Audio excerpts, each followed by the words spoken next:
పేరు మాధురి. మేము హైదరాబాద్ నుంచి వచ్చాము. ఎవ్రీ వీక్ మేము హైత్ నగర్ ఫామ్ హౌస్ లాంటికి అయితే వెళ్ళేవాళ్ళము. అయితే లాస్ట్ ఇయర్ ఇదే టైంలో నాకు యూట్రస్లో ప్రాబ్లం ఉందని ఆరాధనలో నుంచున్నా. అప్పుడు నాకు విడుదల కలిగింది. డాడీ కూడా అప్పుడే చెప్పారు, నెక్స్ట్ ఇయర్ లోపు నువ్వు కన్సీవ్ అయ్యి నీకు ఒక బాబు పుట్టబోతున్నాడు అని చెప్పారు. అయితే బాబు 7th మంత్ ప్రెగ్నెన్సీ టైంలో లోపల మోషన్ పేగు హోల్ ఉండి మొత్తం ఇన్ఫెక్షన్ అయిపోయి మోషన్ లీకే చనిపోయాడు. బాడీ అంతా కూడా క్లాటింగ్స్ ఉన్నాయి. బేబీని అయితే తీసేయాలని చెప్పారు. చెప్పినప్పుడు ప్రేయర్ టవర్కి రోజు కాల్ చేసి లైవ్లో అయితే ఏకీభవించే వాళ్ళము.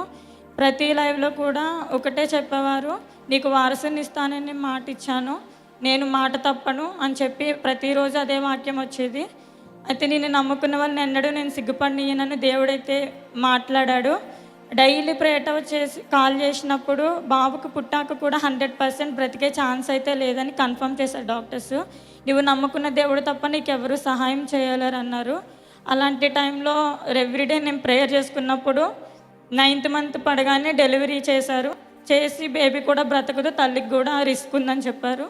అయితే బాబుకి ఆపరేషన్ చేశారు పుట్టగానే. కానీ మేమైతే చెప్పలేము, సర్జరీ అయితే చేస్తామని చెప్పారు.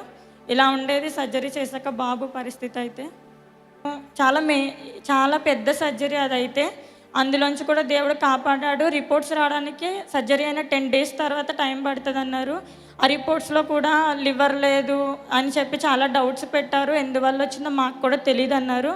తెలియదు అన్నప్పుడు ఎవ్రీడే ప్రేయర్ చేయడం వల్ల, లైవ్లో ఏకీభవించడం వల్ల బాబుకైతే స్వస్థత వచ్చి బ్రతకడు అన్న బాబు అయితే బ్రతికాడు. ఇప్పుడు 3rd month వచ్చింది.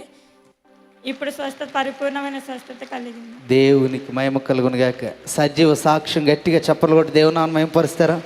చూడండి, డాక్టర్లు బ్రతకుడు అని చెప్పేశారు డైరెక్ట్గా. 100% డాక్టర్లు బ్రతకుడు అని చెప్పేశారు. కానీ రోజు ప్రేయర్ టవర్కి ఫోన్ చేయటం ద్వారా, లైవ్లో ఉండటం ద్వారా రోజు దైవజనుడు చెప్తున్న వాక్యము, దైవజనురాలు చెప్తున్న వాక్యము విని వాళ్ళు ధైర్యం తెచ్చుకొని, విశ్వాసం కలిగి, వారి నిరీక్షణ కలిగి దేవుడు కార్యం చేస్తారని నమ్మారు. ఇప్పుడు ఎలా ఉన్నాడమ్మా బాబు? హెల్దీగా ఉన్నాడు, చాలా బాగున్నాడు. డాక్టర్స్ కూడా షాక్ అవుతున్నారు. దేవునికి మహిమ కలుగును గాక. గట్టిగా చెప్పలు కూడా దేవుని నామం మహిమపరుద్దామా?